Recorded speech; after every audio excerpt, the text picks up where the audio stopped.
সুপ্রিয় দর্শক, আসসালামু আলাইকুম। Welcome to another lecture video of CSC 246। আজকের টপিকটা হচ্ছে স্ট্রিং ম্যাচিং নিয়ে। তো ফার্স্টে আমরা যেটা নিয়ে আলোচনা করব এটা হচ্ছে Robin curve algorithm.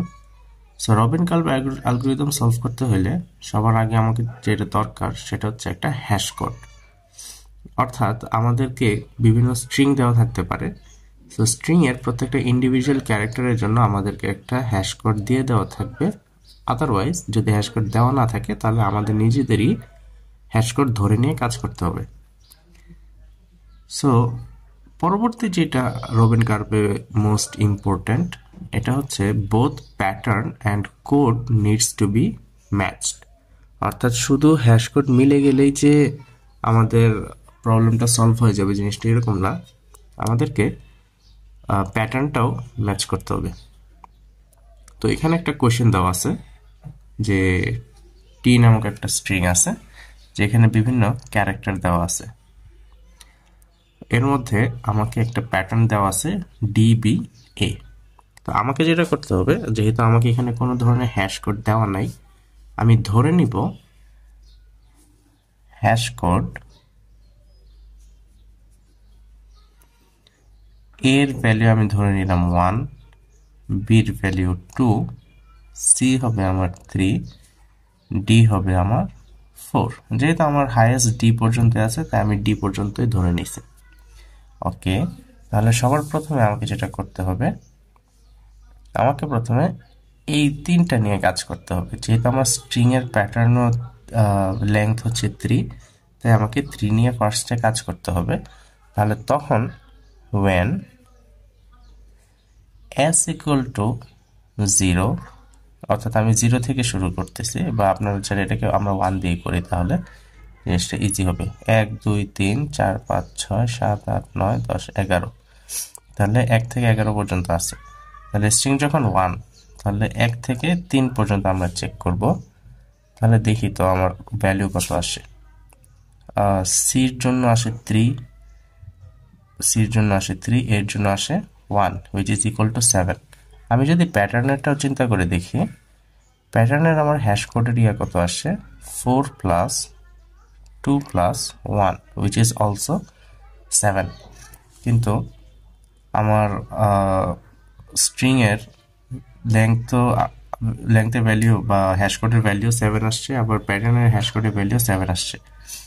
So when s equal to 1, আমার আনসার হবে hash code matched but not pattern. মানে আমার তো প্যাটার্নটা ম্যাচ হয় না এই ক্ষেত্রে।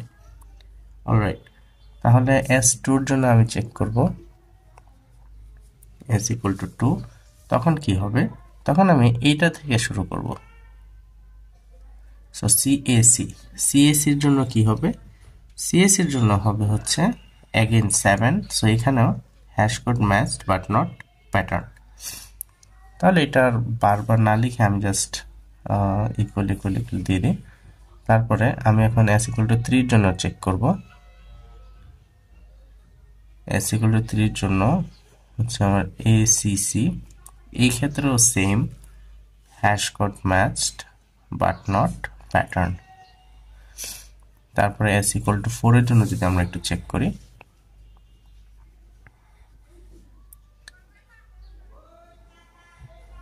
এই ক্ষেত্রেও আমার আনসার আসতেছে কত, 7।